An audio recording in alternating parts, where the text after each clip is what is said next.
நம்ம போன மாசம் முழுவதும் பார்த்தீங்கன்னா அற்புதங்களை குறித்து வாக்குத்தத்தமா நம்ம பார்த்தோம். இந்த நாளில் வந்து பார்த்தீங்கன்னா எல்லாருக்கும் வந்து சந்தோஷன்ற வார்த்தையை குறித்து தான் இன்னைக்கு நான் பேச போறேன்.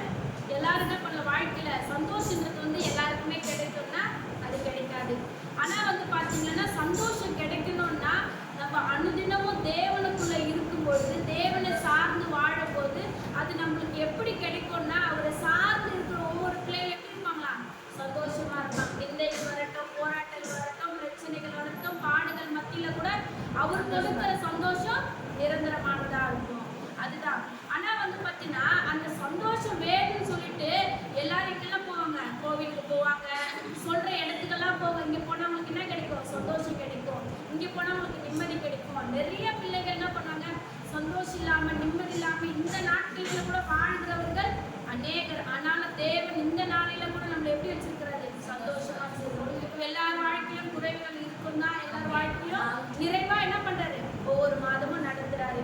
அப்ப கூட பாத்தீங்கன்னா பிலிப்பி அந்த வசனம் கூட சொல்லுது பாத்தீங்கன்னா, சந்தோஷமா இருக்கணும், சந்தோஷமா இருக்கு. கர்த்தருக்குள்ள எப்படி இருக்கணுமா, சந்தோஷமா இருக்கணும். உலகத்துல நமக்கு பாடுகள் உபத்திரவங்கள் எல்லாமே உண்டுதான். ஆனா நம்ம யாருக்குள்ள சந்தோஷமா இருக்கணுமா, கர்த்தருக்குள்ள எப்பொழுதுமே சந்தோஷமா இருக்கணும். நம்ம ஜபத்துல கூட சரி, ஆராதிக்கும் போது கூட சரி, நம்ம எல்லா நேரத்திலும் நம்ம ஜபத்துல உட்கார்ந்து நமக்குள்ள என்ன ஆகுது, ஒரு சந்தோஷம் கிடைக்குது, ஒரு புத்துணர்வு கிடைக்குது, ஒரு மகிழ்ச்சியை நம்ம என்ன பண்றோம், தினந்தோறும் நம்ம பார்க்கிறோம். இப்போ நம்ம பார்க்க போறது வந்து பார்த்தீங்கன்னா தலைப்பு வந்து சந்தோஷத்தை குறிச்சு. இதுல வந்து எதனால சந்தோஷம் எது வந்துச்சுன்னா, சுவிசேஷம் வருவதால் சந்தோஷம். எடுத்து வாசிக்கலாம். லூக்கா எழுதின சுவிசேஷம் 2ஆம் அதிகாரம் 10ஆம் வசனம். லூக்கா 2:10.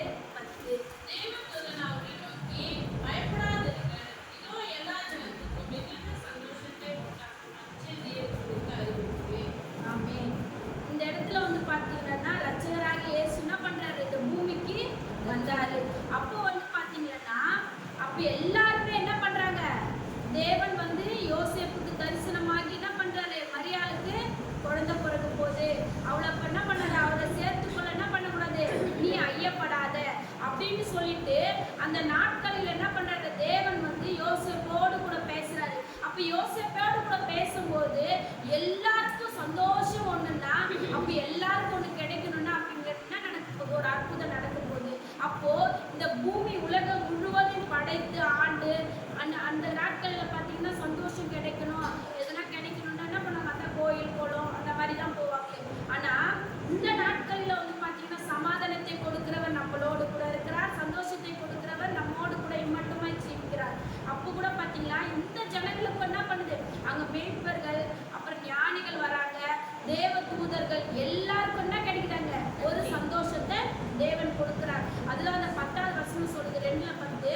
தேவ தூதர்கள் அவர்களை நோக்கி, பயப்படாதிருங்கள், இதோ எல்லா ஜனங்களுக்கும், உனக்கு எனக்கு மட்டும் இல்ல, வந்து பார்த்த மேய்ப்பர்களுக்கு இல்ல, வந்த சாஸ்திரிகளுக்கு இல்ல, எல்லாருக்கும் என்ன பண்றாரா, சந்தோஷத்தை உண்டாக்குகிற என்ன பண்றாரு, ஒரு நற்செய்தியை உங்களுக்கு தருகிறேன். அந்த நற்செய்தி என்னன்னா, ஏசப்பா என்ன பண்ண போறாரு, மனுஷனாக பூமிக்கு என்ன பண்றாரு, இந்த இடத்துல வரக்கூடாது. அப்போ அவ்வளோ பெரிய தெய்வமே பாத்தீங்கன்னா நம்மளுக்கு என்ன பண்றாரு, நம்ம உள்ளத்துல இன்றைக்கு என்ன பண்ண பிறந்திருக்கிறார். அந்த சந்தோஷம் நம்மளுக்கு எப்பவுமே என்ன பண்ணும், இருக்கணும். அதுதான் வசனம் சொல்லுது, எப்பொழுதுமே எப்படி இருக்கணும், கர்த்தருக்குள்ள சந்தோஷமா இருக்கணும்.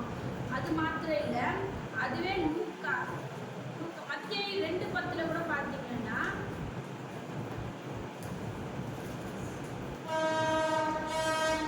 அவர்கள் அந்த நட்சத்திரத்தை கண்டபோது மிகுந்த ஆழ்ந்த சந்தோஷம் அடைந்தார்கள். ஆமென்.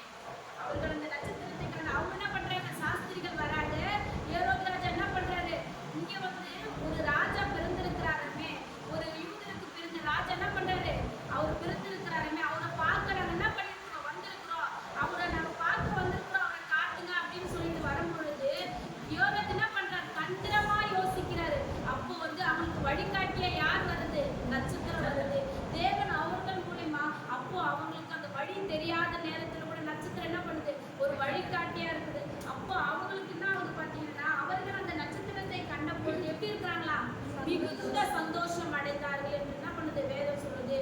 அப்போ மேய்ப்பர்களுக்கு, ஜனங்களுக்கு, தேவ தூதர்களுக்கு, மரியாளுக்கு, யோசேப்புக்கு, இருக்கு, உலகம் முழுவதுக்கும் என்ன ஆச்சு அன்னைக்கு ஒரு சந்தோஷத்தை என்ன பண்ணாங்க அந்த பிள்ளைகள் பெற்றுக்கொண்டாங்க. மத்தேயு 28:8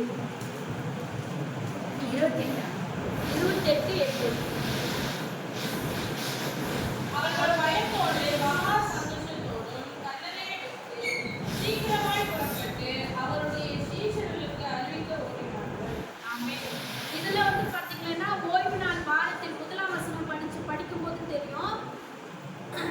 ஓய்வு நாள் முடிந்து வாரத்தின் முதலாம் நாள் விடியற்காலையில் மகதலேனா மரியாளும் மற்ற மரியாள்களும் கல்லறையை பார்க்க வந்தார்கள். இயேசு மரித்து 3 நாள் ஆயிடுச்சு. அந்த 3ஆவது நாள் ஏசப்பா என்ன பண்றாரு, எப்படி இருக்கிறாரோ கல்லறை என்ன ஆயிருக்குன்னு சொல்லிட்டு என்ன பண்றாங்க, மார்த்தாலோ மரியாதை என்ன பண்றாங்க, அந்த கல்லறை அண்டைக்கு வராங்க.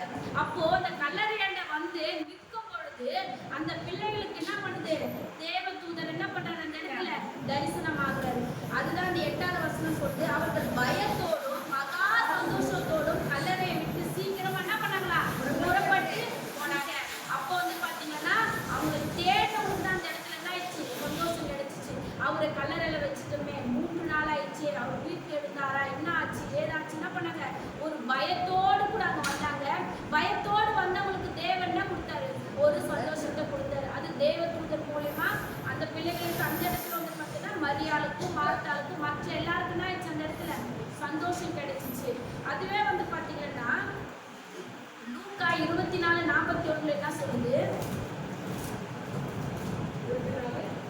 24:41 ஆனாலும் சந்தோஷத்தினால் அவர்கள் இன்னும் விசுவாசியாமல் ஆச்சரியப்படுவது புசிப்பதற்கு ஏதாகிலும் இங்கே உண்டா என்று அவர்கள் கேட்டார்கள். ஆமென். அப்ப கூட பாத்தீங்கன்னா எல்லாமே என்ன பண்ணாரு தேவன், இவர் என்ன பண்ணாரு, உயிர் தேர்ந்த உடனே சீஷர்களுக்கு சொன்னாரு, நான் உயிர் தேர்ந்து எங்க போவோம், முதலாவது உங்களாண்ட தான் வருவேன் அப்படின்னு சொல்லிட்டு. அப்போ அப்போஸ்தலர்கள் மத்தியில என்ன ஆயிடுச்சாங்க, மார்த்தாளுக்கு மட்டும் இல்ல மரியாளுக்கு மட்டும் இல்ல, மறுபடியும் அந்த அப்போஸ்தலர்கள் அனைவருக்கும் அந்த இடத்துல வந்து மிகுந்த சந்தோஷம் கிடைச்சிச்சு. அப்போ என்ன பண்றாரு, அப்போ கூட என்ன பண்ணல, தோமா வந்து நம்பவே இல்லை. என்ன பண்றாரு, கை காலெல்லாம் பாக்குறாரு, உங்களை குத்தி பாக்குறேன், உங்க விழாவை நம்ம காட்டுங்க, உங்க கையை காட்டுங்க, உங்க காலை காட்டுங்க, என்ன பண்றாரு. அப்போ கூட அவரு நம்பாததுனாலதான் வந்து பாத்தீங்கன்னா இப்ப இந்திய தேசத்துல யாருமே என்ன பண்ணல, நம்பிக்கைப்படாத மக்களா தான் இருக்கிறாங்க. அதுதான் ஏசப்பா தேர்ந்தெடுத்து தோமாவை என்ன பண்ணாரு, இந்தியாவுக்கு அனுப்பிச்சு விட்டாரு. ஆனா நம்பிக்கை இல்லாத ஜனங்கள் மத்தியில கூட அவர் என்ன பண்ணாரு, உயிர் எழுந்து 3ஆவது நாள் அங்க போயிட்டு அவங்களுக்கு எப்படி இருந்தாரா, ஒரு மகிழ்ச்சியா அந்த இடத்துல காணப்பட்டாரு. அதே யோவான் 20:20 அவர் இப்படி சொல்லி தம்முடைய கைகளையும் விழாவையும் அவர்களுக்கு காண்பித்தார். சீஷர்கள் கர்த்தரை கண்டு சந்தோஷப்பட்டார்கள். ஆமென். அப்ப என்ன பண்றாரு, அவங்க நம்ப மாட்டேங்கிறாங்க ஏசப்பா உயிர் எழுந்து. ஆனா அவங்க வந்து பார்த்தீங்கன்னா அந்த 12 சீஷர்களும் அவங்க கூட தான் இருந்தாங்க. அவர் சாப்பிடும் போது படுக்கும் போது அவர் ஊழியத்துல கூட என்ன பண்ணாங்க, எல்லாமே அவர் வந்து சொல்லாத காரியம் எல்லாம் வேதத்துல எதுவுமே இல்லை. அவங்க 12 பேருக்கு சொன்ன காரியங்கள் மட்டும்தான் இதுல என்ன இருக்குது, குறிப்பிட்டு இருக்குது. அப்ப கூட பார்த்தீங்கன்னா அவங்களுக்கு இன்னும் இல்லை, ஒரு நம்பிக்கையே இல்லை. அப்படி அவர் சொல்லி இருந்தும் அவர் என்ன பண்றாரு, அவர் கையை காட்டுறாரு, அவர் விழா எலும்பை காட்டுறாரு, எல்லாமே காட்டி அதுக்கப்புறம் என்ன பண்ற மனசுக்குள்ள இவர் தான் ஏசுன்ற ஒரு சந்தோஷம் தான் ஆச்சு. அனைவருக்கும் கொடுக்கத்தக்கதா அவர் என்ன பண்ணலாம், அவங்க விசுவாசமே இல்லையே, இந்த ஜனங்க என்ன இப்படி இருக்கிறாங்க நம்ம சொல்லியும். அப்போ அவர் தோன்றனா போயிருக்கலாம்ல, அவர் அப்படி இல்லை, அவர் நம்புற வரைக்கும் அவருடைய எல்லா காரியத்தை அவர் செஞ்சு அவங்க மனசுல ஒரு சந்தோஷம் கிடைக்க அந்த இடத்துல உதவியா இருந்தாரு. அதுவே லூக்கா 24:51-52 லூக்கா 24 அவர்களை ஆசீர்வதிக்கையில் அவர்களை விட்டு பிரிந்து பரலோகத்துக்கு எடுத்துக் கொள்ளப்பட்டார். அவர்கள் அவரை பணிந்து கொண்டு மிகுந்த சந்தோஷத்தோடு எருசலேமுக்கு திரும்பி வந்து ஆமென். இதுல வந்து பாத்தீங்கன்னா 3ஆவது நாள் உயிரோட இருந்தாரு, 3ஆவது நாள் உயிர் தெழுகிறாரு. உயிர் தெழுந்துட்டு அந்த 51ல சொல்லுது, அவர் ஆசீர்வதிக்கையில் அவர்களை விட்டு பிரிந்து பரலோகத்துக்கு என்ன பண்ணாரு, எடுத்துக்கொள்ளப்பட்டார். அந்த எடுத்துக்கொள்ளப்பட்ட பொழுது கூட பார்த்தீங்கன்னா அவர்கள் அவரை பணிந்து கொண்டு மிகுந்த சந்தோஷத்தோடு எருசலேமுக்கு என்ன பண்ணாங்களா, திரும்பி சென்றாரு. அவரு உயிர் தெழுந்த போதோ உயிர் இல்லாத பொழுதோ என்ன பண்ணாங்க, அவரோடு கூட சந்தோஷமா இருந்தாங்க. அவரு வானத்துக்கு எடுத்துக்கொள்ளப்படுகிற பொழுது கூட எல்லா ஜனங்களும் அவரை பார்த்து ஆச்சரியப்பட்டு அவர் சொன்னது நடந்துச்சு அந்த இடத்துல. அவர் 3வது நாள் உயிர் தெழுவாரு, உங்களெல்லாம் பார்ப்பாரு, மீண்டும் என்ன பண்ணுவாரு, பிதாவினிடத்துக்கு சேருவாருன்ற அந்த வார்த்தை நிறைவேறி அவங்க எல்லாருமே என்ன பண்ணாங்க, அவரவே பணிந்து அவரோடு கூட சந்தோஷத்தோடு கூட என்ன பண்ணாங்க, எருசலேமுக்கு கடந்து சென்றாங்க.